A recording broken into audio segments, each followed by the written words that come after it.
Olá, estamos iniciando mais um episódio do nosso podcast Papo Singular com o tema Intolerância e Alergia Alimentar, entendendo as diferenças. Estou aqui com algumas profissionais, gostaria que vocês iniciassem se apresentando, falando o nome, um pouquinho da sua área de atuação, para nós iniciarmos essa construção de aprendizado. Pode começar. Olá, meu nome é Isadora Aze, eu sou formada em Medicina pela Escola Baiana de Medicina e Pediatria pelo Roberto Santos e em Gaspediatria pelo Hospital das Clínicas. Eu sou Luma Gurgel, sou médica pela Escola Baiana de Medicina, pediatra pelo Roberto Santos e alergista e imunologista pela Universidade Federal de São Paulo. Eu sou Kátia Batista, fiz Escola Baiana de Medicina também e depois eu fiz pediatria no Hospital Santo Antônio, minha irmã Dulce, e depois eu fui para Rio Grande do Sul, na PUC, fazer a parte de nutrologia lá. Perfeito, agradeço pelo convite e também por vocês estarem aqui, a presença de vocês. Vou iniciar com a doutora Kátia, falando um pouquinho sobre qual é a principal diferença entre a alergia alimentar ou a intolerância alimentar.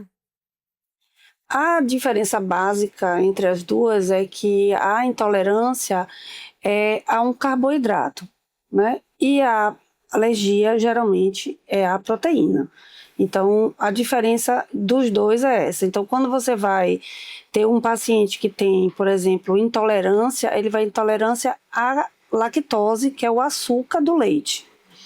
E quando ele tem alergia à caseína, que é uma proteína que tem no leite também, tá? Fora eles dois, quando você tem, por exemplo, um leite de vaca, digamos assim, ele pode ser dividido em três coisas. Uma é a proteína, que é a caseína. O outro é a gordura do leite, né? Que é tipo a manteiga, né? Que fica no final. E o terceiro subproduto do leite é a lactose, que é o açúcar. Né? Então, quando você quer, por exemplo, fazer um leite sem gordura, você faz ele desnatado. Quando você quer um leite sem o açúcar, você faz ele sem lactose. E quando você quer um leite sem a proteína, ele é um leite vegetal. Tipo leite de soja, leite de arroz, que a gente chama, né? São as outras coisas. E um ponto muito importante é que esses dois temas, eles são muito comuns hoje a gente escutar. Eu acredito que na prática clínica de vocês observem muito isso. Vocês percebem, essa é agora uma pergunta em conjunto, um aumento desse número de casos, principalmente, assim, o que mais chegam para vocês nas crianças, nesse público infantil? Como que vocês veem isso, principalmente dentro do consultório ou até mesmo em atendimento ambulatorial? No mundo, a gente está vendo que os casos de alergia estão aumentando muito. Não só em crianças pequenas, que é o que a gente conhece como o normal para alergia, mas também novos casos, mais casos em adultos. E muito tem se pesquisado sobre isso com relação à mudança de comportamento, vidas mais frequentes nas cidades, mudança da alimentação, ultraprocessados, microplástico. Então, nossa vida nos últimos anos mudou muito e isso tem se refletido nas alergias alimentares também. Puxando um pouquinho do gancho, né, do conceito, a diferença está muito envolvida também com o mecanismo da resposta do nosso corpo, né? Então, a alergia é um mecanismo imunológico que está envolvido. A gente consegue desenvolver uma resposta imunológica, uma resposta alérgica à proteína.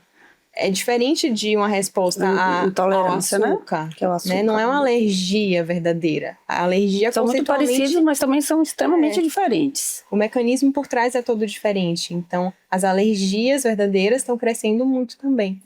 E por isso que a gente tem visto mais casos de alergia. A gente tem visto os pacientes, crianças e adultos, com mais alterações na imunidade. E por isso tem aumentado o número de casos de alergia. E hoje, atualmente, quais são os sintomas mais comuns para indicar se de fato é uma alergia, se é uma intolerância alimentar? Como é feito esse diagnóstico? A gente pode ver muitas vezes um sintoma parecido entre os dois casos, né? E essa é a dúvida que muitos pais trazem. Então, paciente que tenha, né, no meu caso, na gaspediatria, chega paciente com sintoma gastrointestinal. Né? Então, chega um paciente com diarreia, com vômito, com dor abdominal, e os pais vão ter essa dúvida, né? Se Sim. é uma alergia ou uma intolerância alimentar. E em relação a sintoma, a gente consegue sim fazer uma diferenciação entre um quadro ou outro, né? Então, um paciente que, além do sintoma gastrointestinal, tem sintoma na pele. Eu não vou pensar numa intolerância, então esse paciente eu vou pensar numa alergia. Se um paciente tiver um quadro mais grave com vômitos incoercíveis, vômitos que não cessam, se o paciente tem um quadro mais grave com perda de peso, ou com sangue nas fezes. Quadros mais graves também a gente vai pensar em alergia, não vai pensar em E intolerância. é muito importante a gente entender, né? Principalmente se esse diagnóstico é possível confirmar só com os sintomas ou, de fato, necessários alguns exames. E quais seriam esses tipos de exames?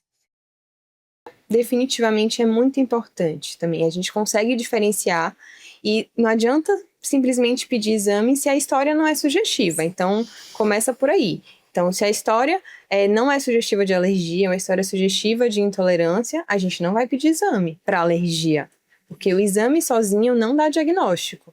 A gente precisa de uma história sugestiva de alergia e exames que confirmem a alergia para começo de conversa, né? Não vai sair pedindo tudo, entendeu? A gente tem que fazer, teoricamente, tem que ser uma coisa direcionada ao sintoma e o que o paciente está sentindo, né? Você também não fazer um catatal de exames sem ter uma necessidade real daquilo, né? Isso. Primeiro que você vai onerar demais o paciente, né? Segundo, se for um plano de saúde, você também vai onerar o plano de saúde, Sim. vai onerar o sistema de saúde da pessoa, e fora isso, o excesso de exames que não tem necessidade de fazer, né? Se não tem porquê, não justifica, Sim. né? E assim, na alergia não mediada por IgE, então na APLV não mediada por IgE, o diagnóstico é essencialmente clínico. A gente faz dieta de exclusão Sim. para fazer o diagnóstico. Depois de um tempo, a gente reintroduz o alimento na dieta. Então, não é o exame que vai dar para a gente o diagnóstico. É essa suspensão e reintrodução. E na alergia mediada por IgE, a gente consegue fazer um exame específico para aquele alimento, mas não faz sentido pedir exame para tudo. Então, se você tem uma suspeita de alergia a leite, eu não vou pedir exame para ovo, porque também existe o falso positivo.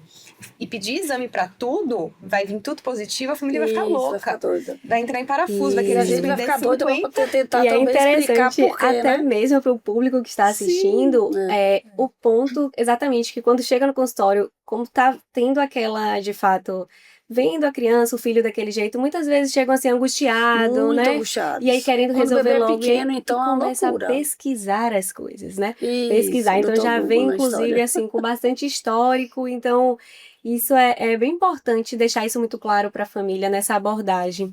E quais alimentos vocês mais observam, assim, de fato, que costumam desencadear essas alergias alimentares ou desencadear uma intolerância? A gente tem assim uma lista dos principais alérgenos, né?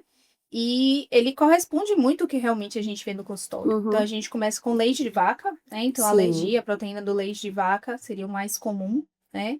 Daí vem ovo, soja, trigo, oleaginosas como amendoim, castanha, nozes e frutos do mar. Então E o esses amendoim, né? seriam, né, Amendoim é os bastante, principais, sim, Aqui amendoim. nem tanto, mas nos Estados Unidos é bem grande o Eles, amendoim. eles seriam os Chega a ser principais quase igual alérgenos. ao leite de vaca.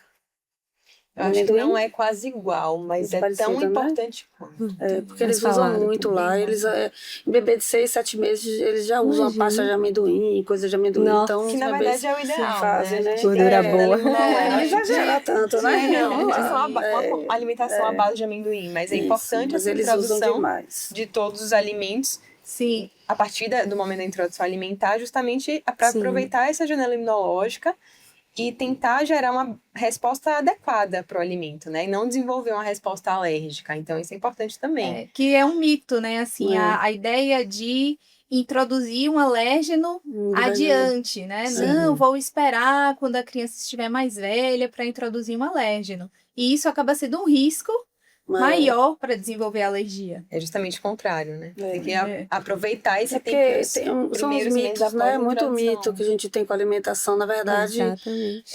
o que a gente vê e que é muito difícil de lidar com isso, principalmente as pessoas mais antigas, mais velhas, né? Que tem Já os tem um mitos de pouquinho. várias coisas, né? Da Exatamente. época que você tinha medo de tudo e que a gente não tinha uma ciência como a gente tem hoje em dia, que tem as Exatamente. provas e tal. Que fez e que E funcionou aí e acaba levando isso hereditariamente. É um problema complicado você conseguir convencer, menina, é difícil, viu? Sim. Você convencer que não é para ficar usando 3 dias, 4 dias a mesma comida, para depois mais 4 dias a mesma comida. Eu digo, gente, quando eu chegar no final de um mês, o menino não comeu foi nada, porque o tempo todo você só Sim, tentando dar 3, 4 aquele dias. receio. Exatamente. Né? Que era o que a gente fazia.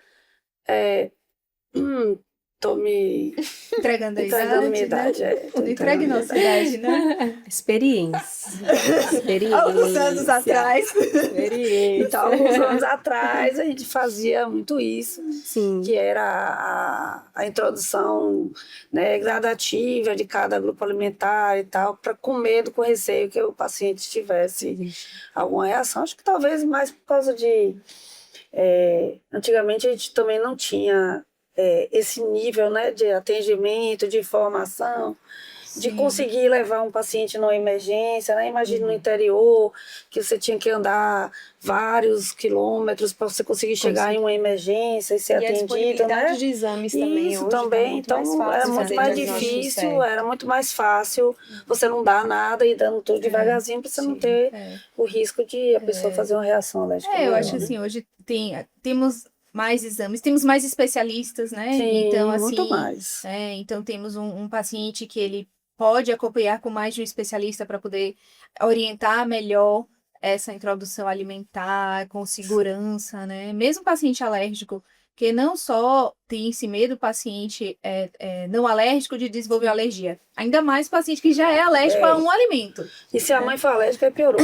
Aí não quer introduzir mais nenhum alimento Quer que nada. possa ter um risco de Mas alergia. a gente ainda tem muita desinformação. Isso. Ainda.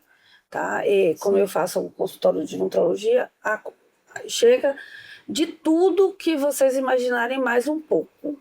Né? Porque às vezes ela vai para sua consulta, mas ela não fala da alimentação em si. Histórico. Quando você vai perguntando e futucando a coisa, nossa, e tem nutricionista orientando, tem médico orientando, tem enfermeira orientando, então várias pessoas que às vezes não têm um grau de Acesso, entendimento, discernimento de tudo, entendeu? Uma De tudo até de formação nisso, informação. né? Porque você veja que a gente está aqui com 3 especialistas diferentes, todas as 3 fizeram pediatria, todas as 3 fizeram uma segunda especialização. Sim. E ainda assim tem coisas que eu sei, que você sabe, e que você sabe e que eu não sei. Exatamente. Entendeu? Sim. Até o que ela sabe que eu também não sei. Sim. Entendeu? Agora, aí você imagine uma pessoa que é uma enfermeira, não falando mal da enfermeira, entendeu? Ela tá no lugar dela, se ela teve espaço dela, ela tá lá. Mas assim, você pegar uma enfermeira que não teve nada disso aqui que nós 3 tivemos, nada desse tipo de atendimento, de orientação, de nada, você não estudou nada, e fez sua faculdade de enfermagem, os 4 anos lá que ela fez, 5 anos, às vezes com especialização. E aí ele coloca para você trabalhar em um posto de saúde para orientar, né, Sim. a criança de como ela vai introduzir os alimentos, de como é que vai ser e tudo. De onde vem a base, de onde vem esses entendimentos, E isso entendeu? passa também no diagnóstico, né? Isso, mas é isso que eu tô falando, quando a passa família tem algum adiante. sintoma, a Não. criança tem algum sintoma e a família vai atrás de um diagnóstico, às vezes, assim, existe profissional mal formado e que vai pedir exame adoidado, Existe, vai porque pedir exame inclusive errado. não necessariamente precisa ser enfermeira, mas pode ser o médico de saúde de comunidade. E isso vai criando uma que tá lá, expectativa na médicos, família. inclusive, que não tiveram especialização Exatamente. nenhuma, entendeu? E isso cria uma Imagine que expectativa na loucura. família e ao mesmo tempo também vai gerando uma angústia associada a exato. isso. É E porque a gente uma- está em uma clínica, Sim. né, que uma clínica com um know-how bom, com especialistas bons, e graças a Deus os pacientes que a gente tem na clínica têm Sim. condições de fazer isso, né? Mas a Sim. gente tem que lembrar também que tem aqueles pacientes que que não tem acesso. não têm condições Sim. nenhuma, que não têm a orientação e que de repente vão assistir o nosso podcast. Inclusive, Entendeu? é um Vão assistir ponto essas agora, aqui. em seguida, que é exatamente depois desse diagnóstico. Porque muitas vezes Sim, essas depois mesmas feito. pessoas que não têm este acesso, eles acabam Sim. fazendo o quê? Fazendo o movimento de receber o diagnóstico e aí às vezes tem Não uma sabe o que é que vai orientação e eu vou fazer. fazer esse exame aonde? Onde que Isso. existe isso? Em tal qual serviço? Como é feito o tratamento e o acompanhamento destes pacientes, né? Existe o ideal e existe o possível, mas como na prática vocês observam isso? Para exame, assim, a dosagem das IgEs específicas para cada alimento, que é o que a gente tem de exame para alergia mediada por IgE, a gente tem dois principais métodos, que é a dosagem no sangue, que a gente consegue Sim. dosar vários alimentos, inclusive componentes de alimentos, que às vezes causam reação cruzada entre diferentes alimentos, e também tem o prick test, né, aquele que pinga as gotinhas Sim. no braço e que dá uma Já arranhadinha. fiz esse já. Quem não fez esse, né? Eu também já fiz. E que faz para 50 alimentos que eu nunca tive alergia, inclusive. Isso, justamente. Então você pinga a gotinha e dá arranhadinha e faz uma pápulazinha no alimento que você tem uma sensibilização, né? Mais uma vez, o exame positivo não dá o diagnóstico de alergia, ele indica sensibilização, o diagnóstico é juntando as duas coisas. Então esses são os dois principais elementos que a gente tem para fazer os exames complementares mesmo. E a partir daí, confirmando realmente a nossa suspeita diagnóstica, é realmente excluir aquele alimento. Então, por isso que não faz sentido a gente pedir exame para 50 alimentos. Exato. Se vierem todos positivos, a pessoa vai comer arroz só. Não dá. Pois é. Nutricionalmente, Então, isso é muito Sim. ruim. chega esse arroz lá no Chega. consultório, chega. E a Bastante. família sofre, a criança Arroz sofre. e água e arroz, água e frango, acabou. Imagina. Exatamente. Ainda bem que tem o frango aí na história, porque depois... Pois é. Porque o pessoal esquece de dividir o do frango. Entendeu? Não pede, aí Não, tem não alergia. pede. Aí você não tem alergia, Não claro. tem alergia, se não Então, testou. pede leite, pede soja, não sei o quê. Doutor, acho que o feijão fica inchado a barriga, pede do feijão. Aí vai vir Aí positivo. vai vir positivo, aí tira tudo, aí fica arroz e frango. Porque o frango, Pois o é. médico esqueceu de pedir o frango. Aí não Pois dá é. alergia. É um grande perigo, né, do paciente chegar tarde para Sim. o atendimento com o especialista, né, de aquela mãe tá com uma dieta, né, que bem restrita, porque quando é um bebezinho, né, o mais comum da alergia à proteína do leite de vaca, então é na dieta materna que exclui. Então a gente acaba pegando, né, uma mãe que tá com uma restrição alimentar absurda, né? Tava Também. conversando com o Luma até de um caso na Singular que a gente atendeu de uma mãe que a gente tem precisado conversar muito com ela do quanto aquilo está prejudicando ela e que pode, inclusive, vir a prejudicar o bebê também, né? Essa exclusão de tantos alimentos. Então, Nutricionalmente e psicologicamente. exato, né? Então, só a exclusão de um alimento, só a exclusão do leite já é bem difícil, né? Até socialmente atrapalha, né, a vida dessa mulher. Então, que dirá quando ela pega e vai excluindo vários outros porque demora para ter uma melhora. Então, falando assim da alergia à proteína do leite de vaca, pode demorar um pouco a melhora. A gente tem uma gama muito grande de fenótipos da doença, de tipos de comportamento na criança, de sintomas diferentes na criança, então ela pode levar um pouco de tempo para melhorar. E com isso a mãe vai ficando angustiada e tirando vários alimentos da dieta dela. Né? Então, esse acompanhamento com a equipe ajuda com que a mãe tenha uma orientação correta do que é que ela precisa excluir, por quanto tempo ela precisa excluir. E até em que momento ela vai voltar a E qual introduzir momento que aquilo ali. vai Que reintroduzir. a minha angústia maior não é a retirada, é a reintrodução. Sim. Que eles ficam muito tempo, às Receosos vezes, pra com poder- a restrição alimentar. E a gente vê que isso vai ter impacto depois, E né? uma coisa Principalmente interessante, na assim, criança. como fonoaudióloga, na prática clínica, eu Ah, observo, sim. assim, crianças que têm dificuldades alimentares, né, algumas restrições, ou quem tem uma alergia, ou até mesmo uma Aham. intolerância. E aqui era um ponto, quais seriam os principais desafios, assim, das famílias, né, que convivem com a alergia alimentar de fato? Principalmente nos ambientes sociais, né? Uma escola, pense uma criança que tem uma alergia, ter aqueles Aqueles aniversários pacientes dentro com da alergia escola, alimentar shopping. grave, Imagine. com choque, Exatamente. é uma coisa bem complicada e Como isso eu conheci limita mães muitas já vezes. que ficam na porta da escola até elas conseguirem Criança ter, que né? saiu da escola Isso, por criança causa que da saiu da alergia, escola, porque a mãe tinha isso, receio a mãe tinha receio de o de menino ter ter um reação. choque e morrer. E realmente, assim, eu não tiro totalmente né, a razão Sim, delas, não. Sim, existe Realmente são risco. casos graves, Só que entendeu? E a ninguém gente E precisa sabe. conversar sobre isso. Sim. e as pessoas Importante. e as pessoas e os profissionais que trabalham na escola, não só na escola, mas na rua, a sua vizinha, às vezes, Uma né? psicoeducação. Não precisa ser na escola. Não, né? lugar. Sua vizinha chega lá e lhe dá, e você não sabe nem nada, e o Sim. menino nem precisa ir para a escola para morrer. Verdade. Entendeu? Então, Uhum. assim, tem coisas que a gente precisa que elas entendam isso e que a criança precisa viver.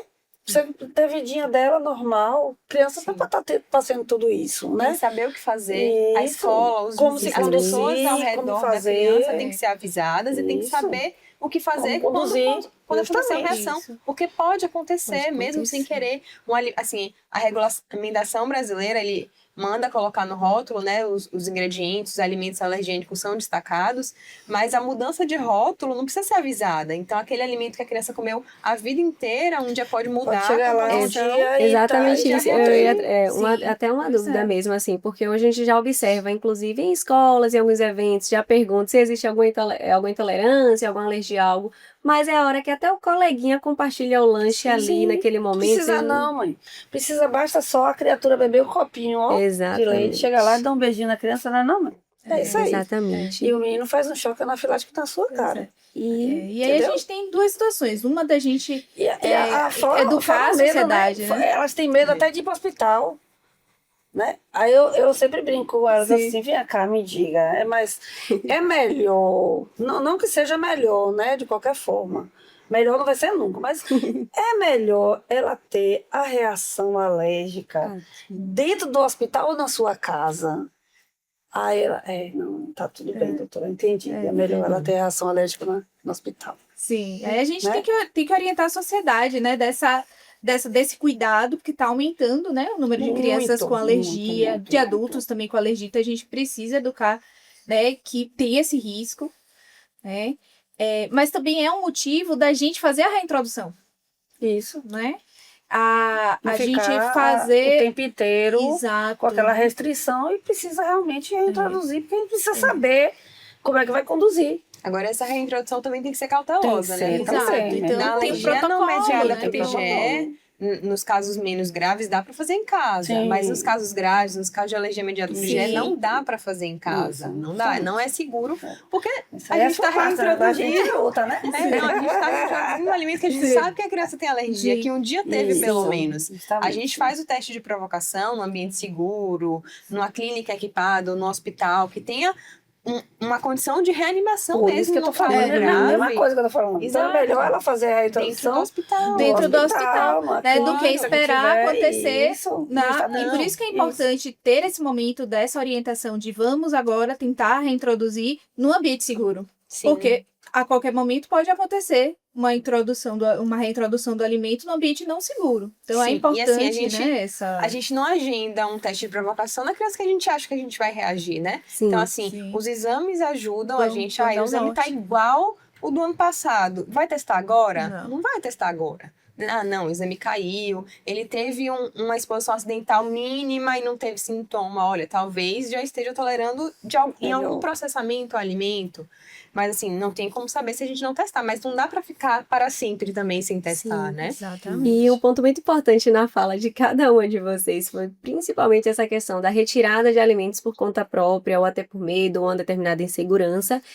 E atualmente, assim, o que é que vocês mais observam, os que chegam para vocês, principalmente os mitos sobre essa alergia e intolerância alimentar? Estávamos até falando um pouquinho mais cedo, compartilhando assim, se o leite é inflamatório, né? O leite inflama. Então, assim, o que é que vocês mais observam e o que é mito? Acho que isso é muito importante para o pessoal que está assistindo, assim, o que é um mito e o que é verdade né, sobre os quadros de alergia ou da própria intolerância alimentar? O leite não é inflamatório. Eu acho que esse O daí leite é não vai piorar a pergunta. rinite, não precisa suspender o leite com a rinite, com a asma, a não ser que seja uma alergia verdadeira ao leite, isso não precisa acontecer. Então, assim, né? Tem paciente que tem alergia, proteína do leite de vaca, tem paciente que tem intolerância à lactose, e tem paciente que tem rinite. Então, se ele tem alergia, retira o leite. Se ele tem intolerância à lactose, ele tira a lactose. Se não tem esses quadros, Não tem porque tirar a culpa nada. não é do leite. Ele pode Vamos ter alergia procurar o culpado. e rinite, inclusive, mas o tratamento Que é é bem comum, por diferente. sinal. Né? É. Então, a gente tem que procurar. Vamos tirar o leite, vamos tirar o glúten, vamos tirar tudo. Não, gente. A gente tem que ter um raciocínio, tem que ter um E eles ficam em norte. pânico, né? Na possibilidade de mudar Sim. tudo aquilo que eles já tinham. Construir. Porque assim, é isso. Reconstruiu, eles tinham na construído verdade, isso, né? Porque quando Sim. você diz e pega uma pessoa dessa e coloca, e às vezes são pessoas sem condições Sim. mesmo, entendeu? Financeiras, e aí você pega ela, diz que o filho dela tem um monte de coisa, alergia e tal, que tem que separar as panelas, tem que separar as vasilhas, tem que tirar, trocar as panelas, trocar o liquidificador, trocar isso, trocar aquilo. E aí existe uma possibilidade de você começar a introduzir, dar certo. E aí você, vou ter que trocar tudo de novo.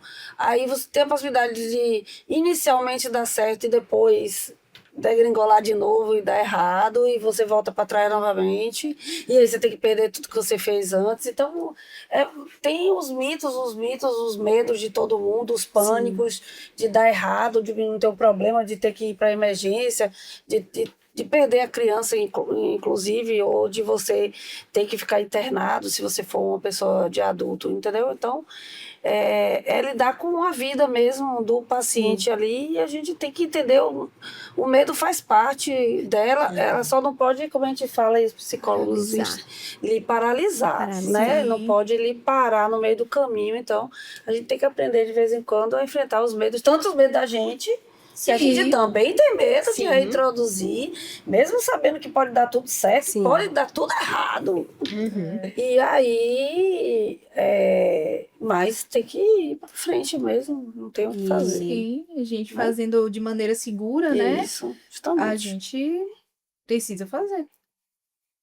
Eu tenho certeza que vocês trabalham com outros profissionais da área, né, complementares, e como é importante esse olhar clínico, esse olhar dessa abordagem integrada. Eu queria que vocês falassem um pouquinho sobre isso, o quanto é importante essa abordagem integrada para estes pacientes que têm estes quadros, principalmente esses quadros, inclusive, que são um pouco mais, assim, rebuscado, né? Uma criança que realmente tem aquele alto nível de alergia, uma complexidade um pouco maior. Sim. Que o paciente, ele pode não ter um quadro só, como uma estava falando, né? Então, o paciente, ele pode ter uma alergia alimentar, uma rinite alérgica, uma desnutrição, ele pode ter uma gama de quadros associados, né, linkados, e que o acompanhamento com vários especialistas pode ser necessário, né? A gente precisar tomar várias condutas em vários momentos com profissionais especializados para ver o paciente como um todo. Sim. Né? Então, não focar só. Muitas vezes os pais chegam com um sintoma que preocupa mais, e quando chega na consulta a gente observa que tem várias outras questões que precisam ser né? organizadas para poder o tratamento dele dar Pois certo, né? Então a gente precisa, né? E depende muito também do alimento, da faixa etária, né? Porque assim, é diferente uma adolescente ter uma alergia a camarão, que tudo bem que na Bahia é uma coisa mais difícil, mas assim, nutricionalmente é um alimento tranquilamente evitável. A gente pode trocar por qualquer outra coisa. É chato suspender camarão da dieta, mas assim, dá para viver. Do que uma criança, um bebê com alergia a leite. É muito mais difícil e nutricionalmente o leite é muito mais importante do que o camarão para um adolescente.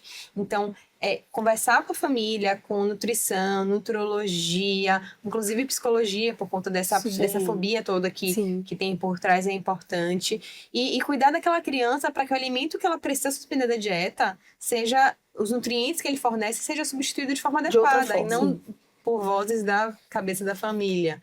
Porque isso também não é certo, né? Os formados somos nós, não a família. A família não tem a obrigação de saber o que fazer. Exato. A gente, né, tem que passar essa segurança para a família de qual vai ser o passo a passo, de qual vão ser as condutas, de qual vai ser o momento de cada situação, a depender de cada alergia, cada quadro. Quando a gente tem, assim, por exemplo, lá na Singular, que a gente tem um prontuário em conjunto, Sim. é muito mais fácil para a gente trabalhar e entender aquele prontuário, entender aquela criança, né, ou aquele paciente, adulto que for, do que quando você tem pessoas diferentes, locais diferentes. Então, assim, às vezes o paciente fala assim, doutora, eu queria que você me indicasse uma pessoa. A gente indica a pessoa que conhece, não é porque a gente quer que ela fique mais Que rica, não, trabalho entendeu? fica mais É fácil. porque fica mais fácil. Eu posso discutir com meu colega, ter essa Sim, ideia, sim. né? Algo Se mais realmente ele preciso. pode me dar ajuda com alguma coisa. Exatamente. E às vezes né? a informação foi dita em uma consulta que não foi na outra. Isso, justamente, então é isso que eu tô troca falando, né? figurinha. Às vezes Exato. eles conversam comigo, quando a gente vê, são Verdade. coisas assim que já tirou isso, não sei o quê, mas estava usando. Quando você vê e você pergunta, e aí você. Às vezes a avó vai na consulta com ela, mas não vai comigo.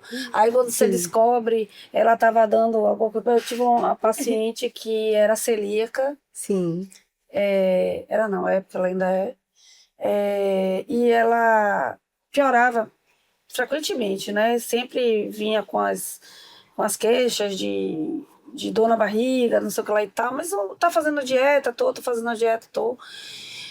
E a gente não conseguia definir o que era. E aí, depois que foi um dia, a avó veio na consulta.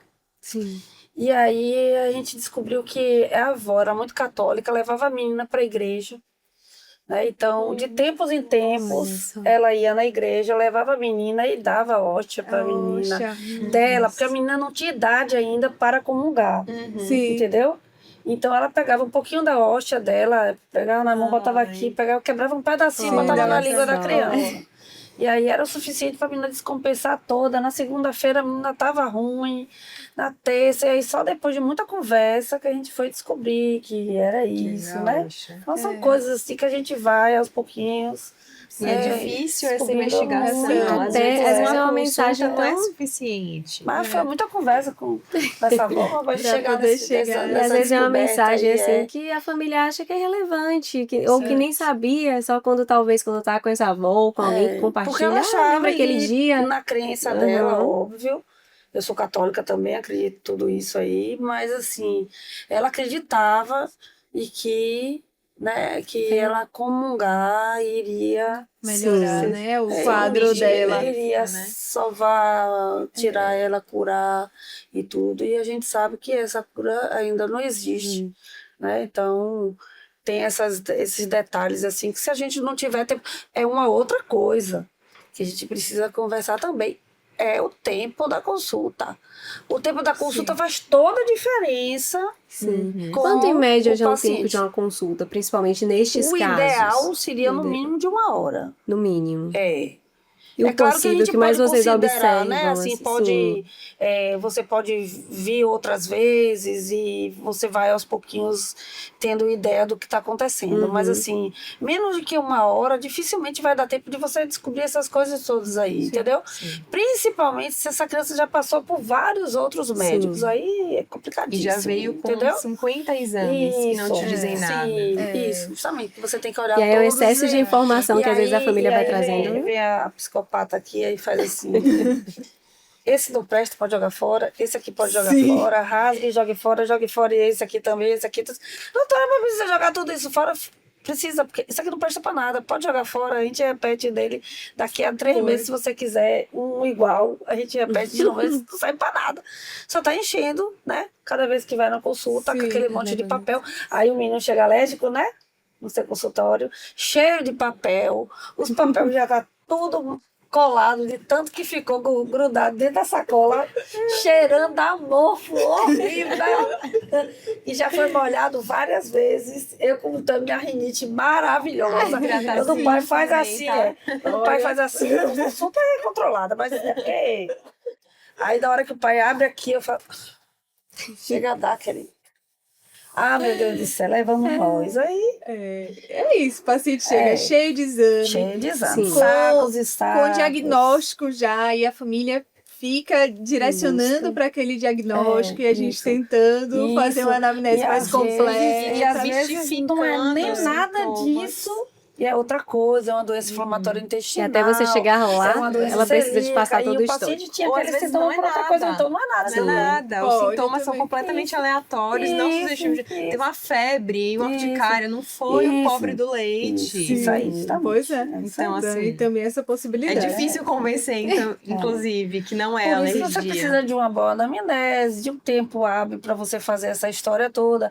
Às vezes você não consegue, nem na primeira consulta você consegue descobrir isso. Sim. Você só vai conseguir descobrir isso na segunda consulta.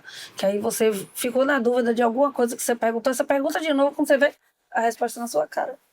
Entendi. E você não percebeu nada disso, porque na primeira consulta a mãe estava agoniada, o menino estava chorando, o outro estava gritando, o outro estava correndo no meio da sala. E não deu tempo. E Isso aí me diga como é que você e- consegue fazer isso tudo. Se você mal está conseguindo dar conta aqui de nós três conversando ao mesmo tempo. Imagine como Tá vendo correndo para aí, lá, outro para doutor? cá. Você tá vendo? E- Vocês e- ficam ensinando esses meninos a conversar. Ó, o Tá que vendo dá. aí? Tá vendo? Vai ser Ele fono, vai saber ensinar a falar, falar. Tá vendo? exatamente. Pois é. E assim, como é um assunto importante esse, porque gera muitas dúvidas, inclusive, nós que não, eu Claro. trabalho com o público infantil, mas observo muito isso às vezes da família, aquela família que tem dificuldade de introdução alimentar, ou aquela família que Sim. até já vem de fato com alergia ou uma determinada intolerância. Como estamos finalizando, primeiro eu gostaria de agradecer novamente a presença de vocês. Eu tenho certeza que aqui é só uma pontinha de muitas coisas que é importante falar sobre esse tema, mas a gente quis trazer de fato uma abordagem onde a gente entendesse um pouquinho o que é, qual a diferença de cada uma, quais são os sintomas principais, o que é o mito, o que é a verdade. Eu acho que esse é um ponto assim para que quem está assistindo de fato entenda um pouquinho sobre e desmistifique muita coisa. E eu queria que vocês deixassem agora, quanto profissional, uma orientação ou algum recado para aquela família que suspeita que a criança, né, ou um adulto possa ter de fato uma alergia ou uma intolerância. O que é que vocês deixam para as pessoas de casa como uma orientação ou talvez como até mesmo um direcionamento? Eu acho que a principal coisa é procure um bom especialista. Não confie no médico da esquina, vá atrás da formação, pesquise. Óbvio que não é para tomar as condutas da sua cabeça, mas assim, procure saber, procure entender. Será que parece alergia? Será que esse médico entende de alergia? Esse médico está capacitado a pedir um exame, analisar um exame? Então, a primeira coisa, assim, procure um especialista. Porque se você não souber nada, não adianta ir para qualquer médico que vai te dar um diagnóstico errado. E a gente já conversou sobre todas as complicações que estão relacionadas a suspender um alimento, nutricionalmente, psicologicamente. Então, fazer isso da forma correta desde o início é muito importante. Eu falaria também sobre o acompanhamento precoce. Seja para descobrir algo que pode ser mais grave, então a suspeita inicial pode ser algo mais tranquilo, pode se pensar em algo mais leve, né? É uma intolerância alimentar e pode ser algo mais grave, mas também o contrário, né? O atendimento precoce tira os mitos, né, que a família pode estar tendo sobre uma situação que pode ser mais tranquila e a família está sofrendo com essa crença sem necessidade. Então, acredito que o atendimento precoce com o especialista ajuda a nortear melhor o quadro clínico, ajuda melhor a família a tomar uma conduta mais adequada. Eu acho que juntando tudo aí que a gente falou, né? Além de tudo isso, acho que é bom e interessante lembrar dos outros profissionais que a gente tem para ajudar, né? O nutricionista, o psicólogo, como a gente já falou aqui, né? Conversar com o próprio pediatra da criança, que às vezes, muitas vezes conhece um bom especialista e que pode lhe ajudar nisso, né? Não é porque, às vezes, o próprio pediatra já até faz o diagnóstico, né? Mas se eu tenho dúvida e eu quero saber se realmente aquilo ali está certo ou não está, eu posso virar para minha pediatra e posso conversar com ela e dizer que, apesar de eu entender tudo aquilo que ela já me contou, mas que eu ficaria mais segura se eu tivesse um especialista para poder chamar de seu, né? E ter esse acompanhamento em conjunto, Correr se né? precisar. Então, de preferência, um pediatra, um especialista que o seu pediatra confie, né? Sim. E que possa acompanhar em conjunto com você, né? Que o pediatra também, né, tem a capacidade de fazer esse diagnóstico, muitas vezes, né? Alguns casos mais complexos e tal, acaba enviando para o especialista mesmo, mas não tem nenhum problema ele acompanhar em conjunto, porque também é uma avaliação, o paciente, a mãe vai ficar mais tranquila, né, com esse acompanhamento em conjunto com a gente, e sempre, como uma falou, sempre pensar em procurar um especialista que você tenha uma indicação, não é necessariamente você entrar na internet e ver e tal, mas assim, de preferência, você conversar com um médico de sua confiança que possa lhe indicar uma pessoa que seja adequada para o seu atendimento, né? Exatamente, é o que eu sempre digo, assim, né? Melhor que, de fato, a gente aprender, ter o conhecimento e a gente poder compartilhar a informação que a gente recebe com muita ética, com muito respeito e principalmente com muita ciência. Né? Então, agradeço novamente a vocês também que assistiram, que vocês possam compartilhar nosso podcast, finalizando mais uma série. E é isso, pessoal. Agradeço também, meninas, novamente. Foi A gente ótimo. que agradece. Obrigada. Obrigada.